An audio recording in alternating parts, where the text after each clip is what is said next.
During the last module, I was looking at the working mother primarily.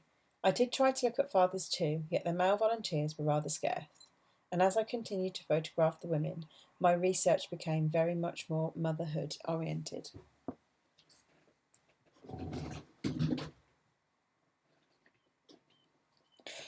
This is an image I recently took of Kerry, a cake maker. She left her job to be able to work from home and look after her daughter at the same time, which is the situation that most of my volunteers are in. I like how she interacts with her daughter and gets her involved, albeit not directly with the cake business. She still gets to make little cupcakes or play with fondant like it is Play-Doh. The two images of Chris, an upholsterer, differ in the sense that it is a man, but I also feel the dynamic is rather different as well.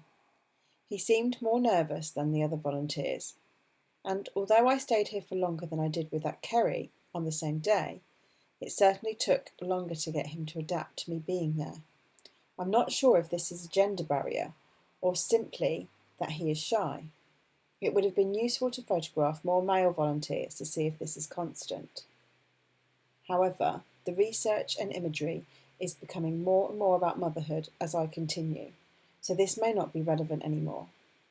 Although I do know for sure that I don't feel that I have enough time with each of them, and that makes a difference in the images. I much prefer these images from earlier shoots I did. The women in them are both used to being around cameras, and it shows as they seem a lot more relaxed and natural in front of me. It took much less time to get them to relax, and I think that's something I could achieve with my other volunteers given more time with each person. Whilst researching motherhood in photography, I'm becoming aware that all the photographs I'm looking at are shot by female photographers. There seem to be very few images in contemporary photography of mothers in general that are shot by a male photographer that are not their mother, their own mother. This is something that I'm finding really quite interesting and that I would like to delve into further. These images by Gemma Willis, for example, she achieved them by relating to them, wanting to celebrate something that she was taught to be scared of. She had a purpose to the images. When discussing her series, One Day Young, she says, "I was furious that I didn't realise that having a baby would be the most physically empowering thing I will ever do." And she shows that through her imagery. Monique Dijkstra did something similar. Although her images are much more stark and beautifully raw, she still celebrates motherhood and birth. She depicts her women as fighting heroes. And the title Cruel and Tender, the exhibition title, is very relevant to her images. Michaela Noruk photographed women from around the world.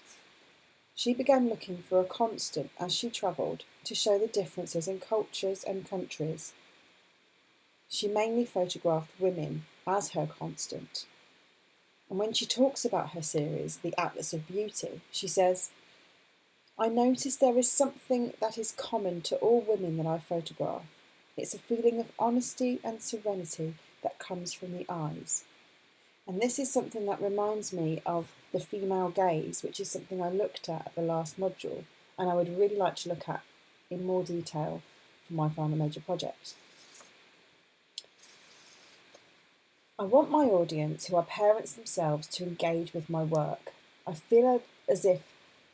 want them to feel as if they if I understand and empathise with each mother the way that I do when I look at Noruk and Lewis's work. Noruk has also inspired me to try and look for a more diverse range of mothers, single-parent families and mothers from different classes.